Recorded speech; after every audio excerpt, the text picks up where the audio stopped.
Morning, everyone. So we're going to continue our study into applying some of the momentum and impulse concepts into two dimensions. We started seeing with the bomb problem from yesterday, whenever we had any diagonals, I had to use my right triangles again to break up cosine and sine, break up the x and y components. When we dealt with the physics, which was P in equals P out, because the horizontal is independent from the vertical, we ended up needing to do it separately. The horizontal momentum Px in had to be cancelled out by Px out, as well as Py in has to equal Py out. We're going to see some more of that with the next lesson on 2D collisions. Just to flesh out a little bit of impulse for you here, I just want to show you a few other styles of two-dimensional problems to deal with. So just when you're reading through a question, be able to ask yourself first, is this a bomb kind of problem? Is it a conservation problem? Today we'll deal with more of an impulse or a vector addition style question, and then we're going to come back and look at 2D collisions in tomorrow's lesson. So once you decided on what type of question it is, that should give you a hint on how to proceed. So this is a sort of new style of our two-dimensional problem. Unlike yesterday where we had a bomb which had either no momentum, it's just sitting there and just breaks up into pieces, where momentum is conserved, this time what I'm going to frame it as here is first a vector addition style question. So vector addition. We've actually done a lot of vector addition already in chapter 2. If you remember, vectors are things that have magnitude, they have a size to it, they have a number to it, but they also have a direction. Usually for our conventions, if you remember, we'll first deal with some top view problems. We have our northeast southwest coordinate system here. We just arbitrarily called the north and the east side here, those are going to be called positive. West and south are going to be referred to as negative. And then if I were in a later question here, we're going to deal with a side view problem. If I'm looking at a screen as it's unfolding, this is to the right or left. And then we have upwards or downwards. That's when we use terms like above horizontal, below horizontal. In a right-handed coordinate system, we still did positive meant up, positive for right, and then negative for down, and negative for left. Right? So we're going to deal with vector addition. Remember, we can represent vectors in general with arrows. The size of it will be represented by how long the arrow is. If it's a bigger number, I would expect to have a bigger arrow, and the direction is just indicated by which direction the arrowhead is pointing. Remember when we did this in chapter 1, one important thing, imagine we did the sort of, what's the total displacement from the school and whatnot. When you add vectors, let's say I started off here, let's say I first walk to the east, I have a vector in this direction here. You remember that I'm actually, after having walked east, I'm actually standing a little bit to the east. So if I then change direction on you, I'm going to then apply another vector, but the new starting position is at that position there. So we're going to see in general, vectors, they have to add, what we say is they add head to tail. You're going to start getting confused if I said, okay, sure, we walk 3 meters east and 5 meters north. You're going to get confused if I put the 3 meters east and then somehow I put the 5 meters north over here. Well, I'm not teleporting back to my regular coordinate system and then going upwards. But what we have instead is we have, seeing as I'm now in a new position, the head of the first arrow, the sort of the ending of the point on this arrow here, is matched up with the tail of the second vector, and then we did the sort of blindfold on, blindfold off analogy. I see that you started here. I notice that you've been displaced here. Because we've changed direction, our overall displacement will be this right triangle will be the hypotenuse. So we're just going to practice this style of problem here. We're just going to use the lens of momentum in this section. So let me just give you a few numbers. So let me just specify again. This is going to be a top view problem. So I'm in a helicopter looking downwards. Let's imagine I have a car or a plane of some sort. Okay. So this plane here, fairly light. It's going to be 500 kilograms. It's a northeast-southwest sort of coordinate system here. Let's say this 500 kilogram plane is actually moving currently 40 meters per second. Unfortunately, it's already at a diagonal, so we're already thinking components. This is currently going to be 30 degrees west of north. From the true north direction, which is just straight up and down, I'm having to aim 30 degrees in that direction. As the plane is having this heading, though, what it doesn't realize is there's also a wind blowing. As the wind is blowing, it could be what's called a tailwind, where it sort of supports, it goes against you, or a headwind is sort of upcoming here. I'm just going to draw the arrow in the direction of what the wind is pushing. So in this case here, let's say the wind is pushing this way. I did not pull out a protractor, so I don't necessarily know what should this be to scale. But in this case here, for the wind, because there's no mass for the wind, I'm just going to give you the momentum. So the momentum for the wind in this situation here is called, I'm just going to give it a number. Let's say it's 3,000 kilogram meter per second. And let's say that's being applied 10 degrees north of east. Okay. So for the plane itself, it's trying to mind its own business. It's trying to head off in this direction, 30 degrees west of north. But what I'm seeing here is the wind is actually going to push me back the way it came. At this point, because I haven't done the math yet, I'm totally guessing. Maybe the wind strength here is strong enough to actually cause me to go in the northeast direction. Maybe it's not strong enough. It's going to still cause me, it's going to bring me a little bit back. But in this point here, I don't really know. What I'm interested in is, based on the wind being this strong, based on the plane and the 40 meter per second, I want to know what is my overall momentum, what's my overall velocity. So in this case here, you'll notice there's no mention of conservation. There's no before or after. This is just me trying to head in one direction, and unfortunately there's a wind that's pushing me in the opposite direction. Just like before, I'm going to call the plane's velocity, I'm going to call it vector number 1. I'm going to, it depends on the question. They might just say calculate the overall or the final momentum. If all we're interested in the question here is the momentum, I can use my formula P is equal to mv. I can scale everything up to momentum before I break up the components. Or you're going to see more so in tomorrow's lesson as well. It might be helpful if they ask calculate the final velocity. Maybe I just leave the m term out here and actually break up the components. This 40 is actually a velocity, but I would break up the components for velocity instead. In this question here, because they're asking for momentum, let's calculate the momentum of the plane. So momentum is equal to mass times velocity. It's a 500 kilogram plane traveling at 40 meter per second. That gives me a momentum of 20,000. Make sure you have units, so kilogram meter per second. And that currently, remember, momentum is a vector that has the same direction as velocity. So far that first vector is actually a 20,000. And in this case here, it's the 30 degrees. Right. It's still a two-dimensional problem. As I head north and west, that's sort of like going just north. I'm going to call this P1y, and just west, P1x. We're going to figure out which is our sine and which is our cosine. If you look at your triangle here, here's our right angle. P1y currently is the adjacent side. So in this case here, if I did hypotenuse, the 20,000 cosine of 30, make sure your calculators are in degree mode again, whereas the other side here is 20,000 sine 30. So 20,000 cos of 30 gives me here 17321, okay, give or take. 20,000 sine of 30 gives me 10,000. Okay. Again, you should have units. These guys here are in kilogram meter per second. So far, just like with any two-dimensional problem, if there's any diagonals, I'm having to break them down. Well, instead of thinking about going diagonal at 30, it's sort of like going upwards at this 17321. That's going to be a positive. I'm also going to the left here. I'm going to the west direction here. Remember, in my convention, west was negative. I'm going to come along and I'm going to add a negative purposely. So that's the first vector. We're going to do exactly the same for the wind. For the wind itself, so it's another vector. It would have had to be added, again, head to tail. But let's just zoom in on that wind trajectory first. Just looking at the size of these numbers here, once I multiply the mass and velocity, the plane is actually some 20,000. 3,000 would actually be quite a bit smaller. So definitely not to scale in my first drawing there, but the wind is just blowing 3,000 kilogram meter per second. That's its tendency to stay in motion, and I gave you an angle of 10 degrees. Again, unfortunately, because this is diagonal, we're going to want to find, this one here is already momentum, so I don't need to scale it up by mass. Well, there's no mass for the wind anyways, but I'm going to call this here P2x and P2y. 2 for vector number 2, and x for horizontal, y for vertical. So here we go, P2x, P2y. We're going to take our hypotenuse. The P2x this time is the cosine. So we're going to go 3,000 cosine of 10 degrees. On the other side here, we're going to have 3,000 sine of 10. Just punch those in. Essentially, I don't want to deal with the diagonals anymore. I want to figure out how much is horizontal and how much is vertical. Because this is only a 10 degree, it's fairly small. So actually, a lot of it is still horizontal. 2,954. And then the other one here is going to be 3,000 sine of 10, which gives you 521. Right?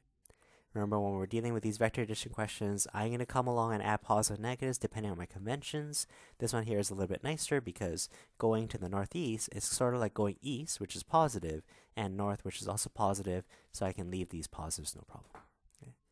I want to emphasize here again, this is not a conservation problem. I'm not going to have a before and after. This time, all I want to do to calculate the total momentum, all I'm trying to do is take P1, that's the momentum of the plane, and actually compensate for the wind plus P2. There's no conservation, there's no before and after. So because this is a two-dimensional problem, let's deal with it in the x direction. So the Px total is going to be the x part of P1. So the plane, I ended up realizing I actually switched these letters around. X and y were correct here. X is horizontal, y is vertical. This one here, the sign should have been the x. Sorry, my bad. Make that correction first. Glad we caught that before we kept going here. So that's P1x here. We're going to have negative 10,000. I'm going westward for the plane, negative 10,000. And I'm going to add it to 2954, which is the P2. Overall, I'm actually getting here 2954 minus off 10,000. I'm getting a net x momentum of 7046. Again, make sure you have units. Okay. Make sure you've corrected that value there, x and y.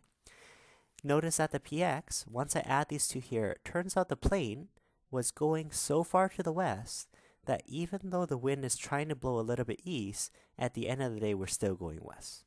So remember, at the beginning, I wasn't really sure. To scale, I don't know if the wind actually pushes us far back enough.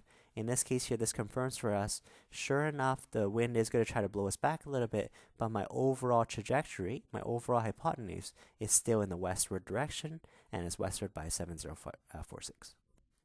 Let's do exactly the same for the y side. So for the y side, py is going to be the p1y. So now with the corrected value, this is the cosine, so that's correct. So we have 321. That's in the north direction. The plane was going upwards. The wind pushes you an extra 521 upwards. So plus 521. This gives me more of a momentum in the northward direction. I add those two there, and I'm getting 17,842. Because this number here is coming out as a positive, I know overall we're traveling to the north. So again, if I just sketch out these arrows for you, the plane was trying to head in this direction. That was momentum of the plane. The wind was actually blowing you back a little bit. What we've just found is once you figure out the x's and the y's, we figured out that overall, your x is still going to be 7046 in the west direction, and you would be actually going north, not just the y from the plane, but also the extra y from the wind.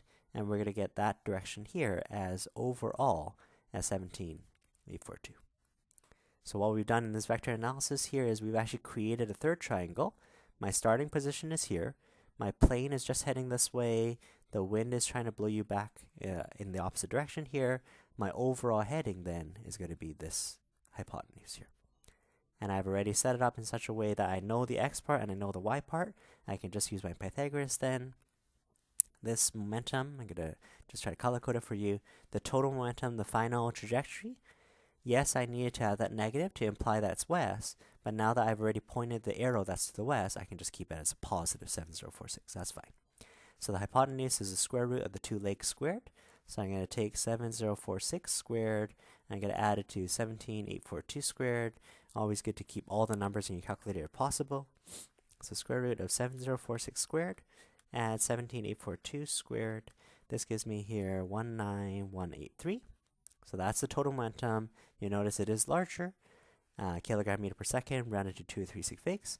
And then in terms of the angle, you might give me this angle on the bottom or the angle on the top. The angle is the inverse tan of opposite over adjacent. The opposite side is the y, so it's going to be 17,842 divided by 7046. And we're going to get the degree here. Sorry, I need brackets around there. So bracket 17,842 divided by bracket 7046. And this gives me here 78.4 degrees, let's say 78 degrees. From the pure east direction, I'm aiming 78 degrees north from there. So this would be north of east. I would round this one here to 19200 and have the units kilogram meter per second. So when you add these two vectors, it ends up having a bigger bigger magnitude, but you'll notice the direction.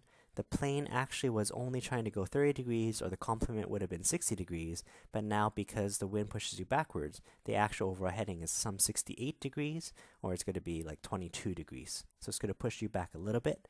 At first, I didn't know that. I had to do these numbers to actually figure out which is my final heading. So that's one question I want to deal with here. The next two questions actually deal with a two-dimensional impulse sort of problem. The first problem will look almost identical to this one that we just did. It's going to end up as a vector addition, and then we're going to switch over to the side view to see a slightly different iteration of it. So 2D impulse, let's just jump right into it. Again, I'm just going to emphasize here, this again is a top view problem. Okay? So it's going to be northeast, southwest as a coordinate system. I'm going to start off having maybe a boat this time. My boat is 10 kilograms. It's going to currently be traveling northward. I'm going to keep the numbers for this one fairly simple, just so you get the idea. 10 kilograms is traveling 5 meters to the north. Right? I'm in a helicopter looking down at this. This time what's happening here is that's my starting momentum. What I'm going to get the boat to do is actually going to change its trajectory. I'm actually going to supply an impulse. I supply an impulse by applying a force over some contact time. And what I do is I run the engine.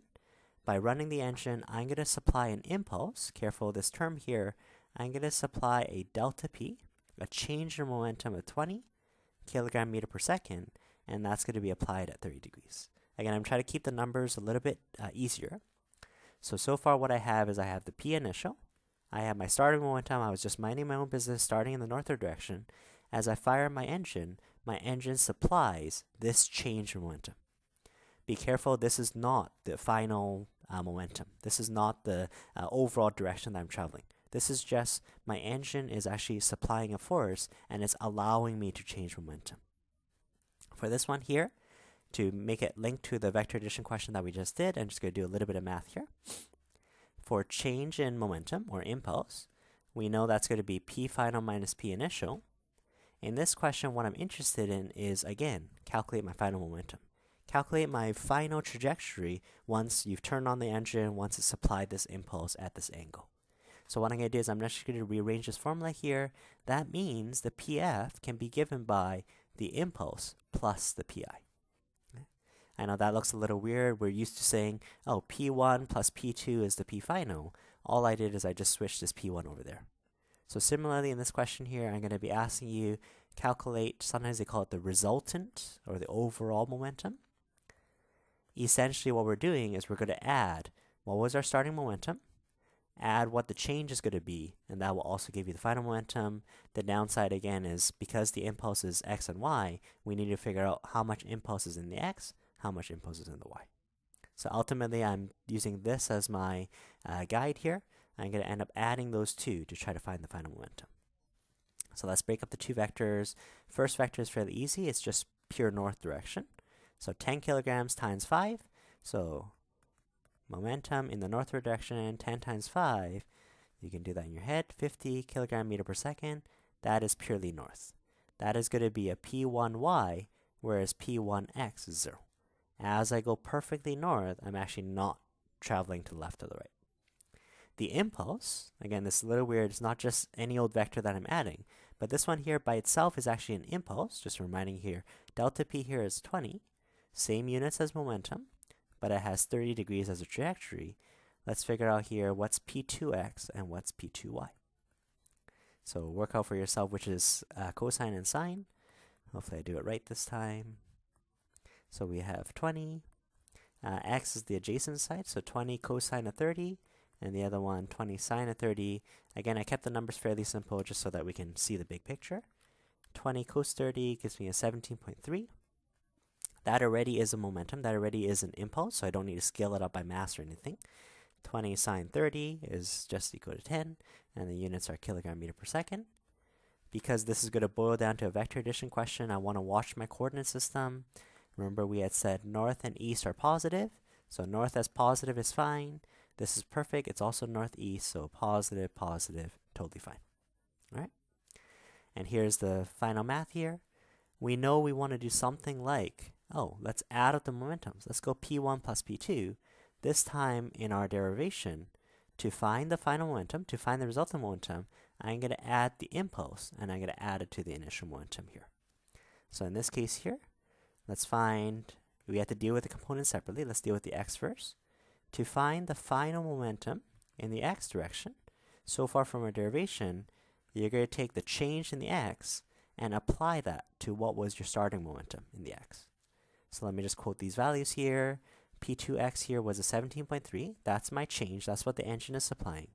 I initially had no x momentum. I was just going north, so this is going to be 0. That keeps things fairly easy. The final momentum in the x direction will just be what the boat supplies, what the engine supplies. That's what's in the x direction. We're going to do the same in the y direction. The p final in the y direction, similarly, is the impulse in the y direction, and I'm going to add it to p1 y. Let's go specify that. Okay, p1 in the y, great. We had 50 going northwards. Sorry, that's going to be the second term here. Our engine gives me an extra 10, so that means in total I'm actually going to get 60 upwards. So again, let's just look at our problem here. The boat was just minding its own business. It was just trying to travel northwards. You crank your engine on, and the engine starts supplying this as the force that's actually changing your momentum. And by doing so, I've been able to find the components. What's my final overall trajectory going to be? What's my initial momentum having changed it by this impulse? We now have created a third triangle. It still is positive in the x. It still is going 17.3 in the east direction. And it's now going a total of 60 in the upward direction. And there we have it. We have our final momentum, our p. This is going to be pf. So you can do that for yourself here. Pf is the hypotenuse, so the root of 17.3 squared plus 60 squared, and then your theta is the inverse tan of opposite over adjacent. Okay. That's how you practice a lot of that vector component stuff here in the first chapter, so hopefully the math is not all that bad here. So let me type through these numbers here. I'm getting an overall momentum of 62. This is your final tendency to stay in motion. And you notice that the tan is actually 60 divided by 17.3. The angle I'm actually going is 74 degrees. Based on the way I drew it, it's north of east. Okay. So let's just step back for a second and let's just figure out what we just found. So far, the boat, in minding its own business, the boat initially was only going a 50 tendency to stay in motion this way. Because you turn on the engines and you supply an impulse, the impulse causes you to have some x momentum. It creates 17.3 x momentum for you. It creates an extra 10 momentum. And all that I've done sort of mathematically here, when I do my big scale, my p final is just these two arrows added up. My p final, which is the hypotenuse, is just going to be p1. It's just going to be this guy plus this one. You'll notice it is head to tail, so it just gives me this overall momentum. My overall trajectory will be this diagonal. There's the size, and there's the angle. So that even this impulse question just ended up as a vector style question. Yeah. This is the easier way of asking the question. We're going to end off this lesson here with one other way. Still a two-dimensional impulse question, but let's switch over. This time what I want to do is I want to deal with this as a side view problem. Okay. So we're back to that sort of baseball analogy. This one here does get to be a little bit technical, but let's just see if we can work through some of the details. All right. So let's start off. This is you. Okay, you're just standing there. You're the batter. You're ready to swing the bat. This time, the ball is going to come towards you here. Let's try to keep the numbers still fairly easy. Let's say this ball here is 500 grams. I would need to convert that to kilograms. The pitcher actually does more of a lob, so it's not a kind of straight pitch to you. So it's 500 grams. You could do a lot of kinematics here, sort of football style question for that part. But I'm just going to give you, let's say, the starting velocity right before hitting. The final velocity here, let's give it a number. Let's say the speed of it happens to be 20 meters per second, so 60 kilometers per hour.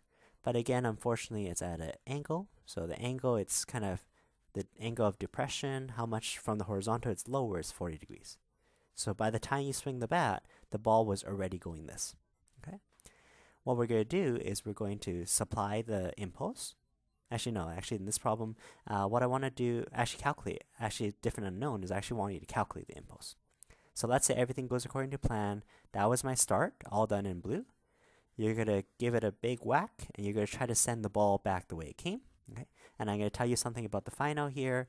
Let's say when you swing the bat, this ball here ends up going back the way it came. It's going to actually leave with more speed. Let's give it a 30 meter per second. So it's a lot faster because you just swung the bat, and the angle that I'm launching it at, let's say it's 50 degrees. Okay. So let me just label these terms here. The ball, so the blue, okay.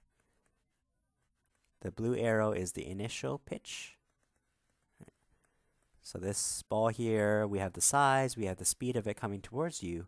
The green is going to be the after. And the after, so after the hit. Okay. My question in this problem here is, can you calculate, I know I swung the bat, I know I had to hit it fairly hard to get it to go back the way it came. Can you calculate for me the impulse? Calculate the impulse applied to the ball. Okay. So that's the setup. Okay. Again, before we get into some of these details here, we want to find that impulse. We can even find velocity later on by scaling it down by mass. But in this case here, we're going to do the big, just big formula here. Impulse is always P final minus P initial. Okay. So different from the earlier problems, it's no longer P1 plus P2 or P1 plus impulse. This time I want to take two arrows and I actually want to subtract them. So far the arrows are going head to tail, but I'm not just adding these two because it's not a plus here. How I'm going to be a little sneaky is I'm going to actually be able to write this down. Whenever you think of minusing a number, you can actually think of it as PF, add it to a negative PI. Right? I know how to do vector addition, I know how to do head to tail kind of math, but in this case here, to actually kind of regain that one there as a positive, what I'm going to do is I'm going to try to find what PF is, and I'm going to add it to the opposite of P1.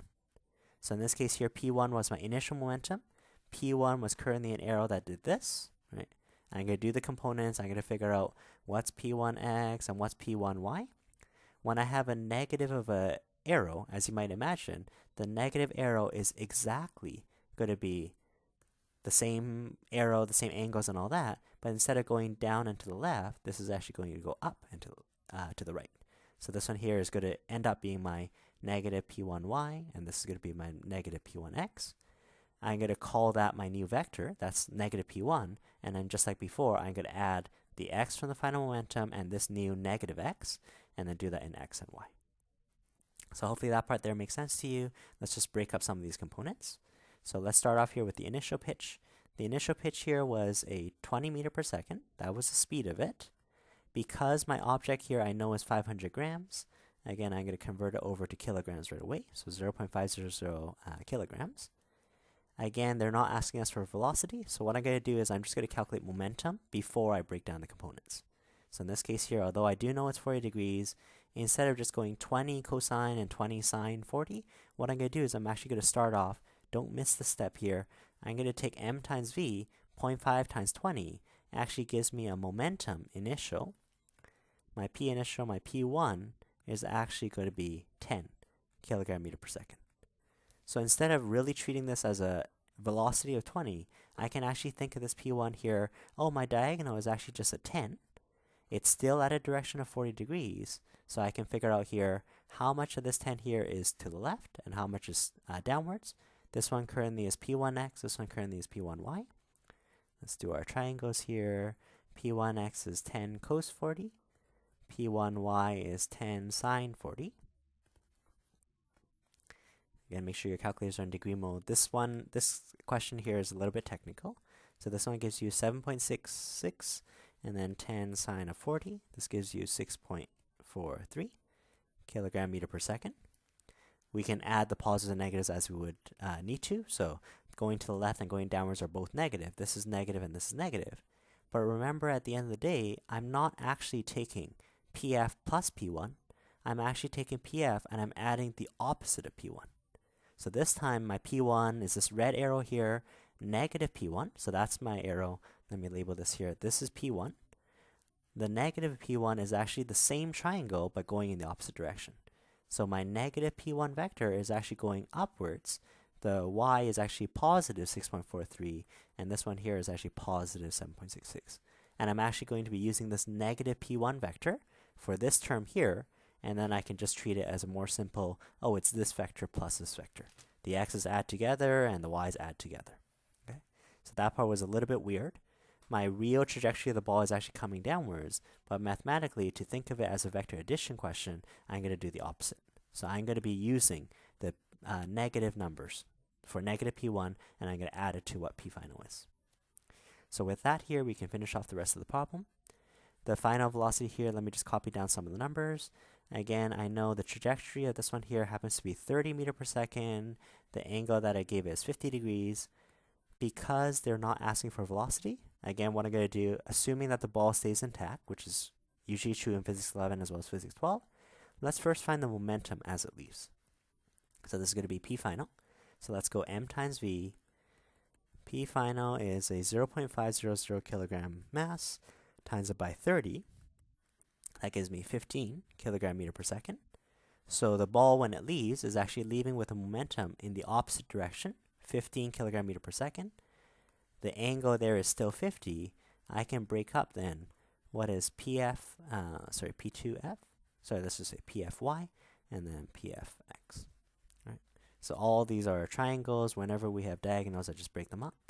So PFY is going to be 15 cosine of 50, and then PFX is going to be 15 sine of 50. So 15 cos 50 is equal to 9.64. 15 sine of 50 is equal to 11.5. Okay. So far for all two-dimensional problems, I was able to just break up the components. Okay. Let's just pause there for a second, just make sure we're caught up. Okay. Again, what's happening here, I knew the starting momentum, unfortunately, was a diagonal. After I hit it, I know I launch it back the way it came. I know the final momentum. Because we are interested to find the impulse, our formula was, oh, easy. Take final minus initial. In the picture, it's not so easy to actually subtract these arrows. We reworded it, instead of PF minus PI, I reworded it as PF plus the opposite of P1.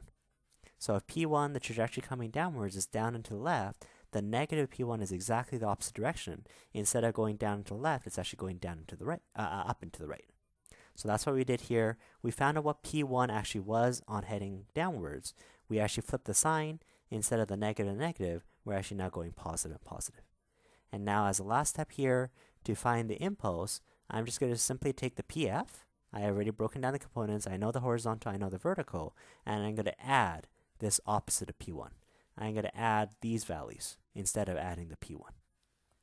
So without further ado here, let's just calculate then. For the x direction, let's find the impulse. The impulse is given by your PFX. And I'm going to, again here, this is where it's weird, I'm going to plus that negative of P1. I already had that negative P1 value here. When you negative P1 horizontal, it was 7.66. So I'm just going to type these numbers in. The impulse was 11.5. I added to, you can think of a minus, so this right here is 7.66. In total, your impulse, when you whack at it, you needed to change the x momentum by 19.2. Units are still kilogram meter per second. In the y direction, very similar fashion, delta p is equal to pfy plus a negative of p1y. Right? So pfy, my final momentum, is it leaving at 9.64? And again, you can think of it as minus of a negative, or I already have the number. When you flip the P1, it's actually a positive 6.43. Careful, these ones here are already all momenta. Anytime there's velocities, you need to scale it up by mass. But there we go, 9.64 plus 6.43 gives you 16.1. We've now created the last triangle, the impulse. When you're over here and you're trying to swing your bat, how hard did you swing your bat? You swung your bat in such a way that you're changing the momentum. The x part of it, delta px, is equal to 19.2. And the other one, delta py, I can do that, y and x like that. The delta py is going to be 16.1. When you compare it to the numbers from earlier, so delta py, these numbers here, I never had these numbers before, right? So the trajectory, it was coming at some random blue arrow. It's going to now leave at some random green arrow. What I've calculated here is how hard do I need to hit at it so that the blue can actually change into the green. And in this case here, I found my impulse. So to get the impulse, we do our 19.2 squared plus 16.1 squared, our Pythagoras.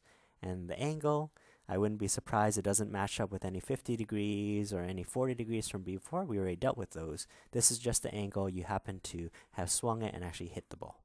So the inverse tan of 16.1 divided by 19.2. The square root of 19.2 squared, give or take a little bit of rounding, it could be off by a little bit. This is about 25. And the inverse tan of 16.1 divided by 19.2 gives you here about 40 degrees. Okay. Coincidentally, remember side view problem, you don't call this north of east, you would actually call this above the horizontal. So again, the big picture here, I know there was a lot of details, it was really easy to get lost through it, but basically I knew the momentum of the ball as it came downwards. I know this blue arrow. I know after I hit it, it ended up leaving at this green arrow. What I was asking for is how hard do I need to hit it, at what angle, how much momentum do I need to change it so that I can change the blue back into the green. To make it a vector addition question, we have to do this funny, when I minus a number, it's kind of like plussing a negative, so I actually ended up flipping the P1. P1 used to be down and to the left, the negative of P1 actually goes up and to the right. Okay. So hopefully as you look at that again, the idea there makes sense. I know practicing it will be you'll still need to practice to learn it a little bit better. Tomorrow we'll end off with our very last lesson in 2D momentum, which is back to collisions. It won't be as hard as this one, but there's going to be more objects for us to track, and then you're going to have an assignment on this 2D momentum stuff as well. Thanks guys, take care.